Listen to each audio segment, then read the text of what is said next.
ছোট ঠাকুরমা সারা জীবন আফসোস করে গেলেন, আমাদের নিজস্ব কোনো বাড়ি হলো না। কদমতলা থেকে বকুলতলা ট্রলি ভর্তি বাসন কোসন, তালিতাবড়ি মারা তোশক, হাজার বছরের পুরনো ট্রাক, বইপত্তর, মুড়ির টিন আর লোহার বালতির ঝনঝন ঝনঝন।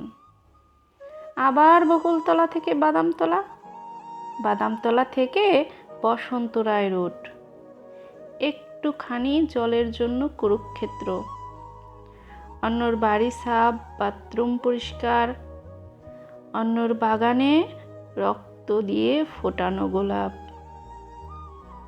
সব ছেড়ে দিয়ে আবার টেম্পো কিংবা ট্রলি, আবার হাঁড়ি করা, আবার অশক্ত তক্তপোষ, জীর্ণ চেয়ার টেবিল, দারুণ রোদ্দুরে ঘামি রাস্তায় রাস্তায়।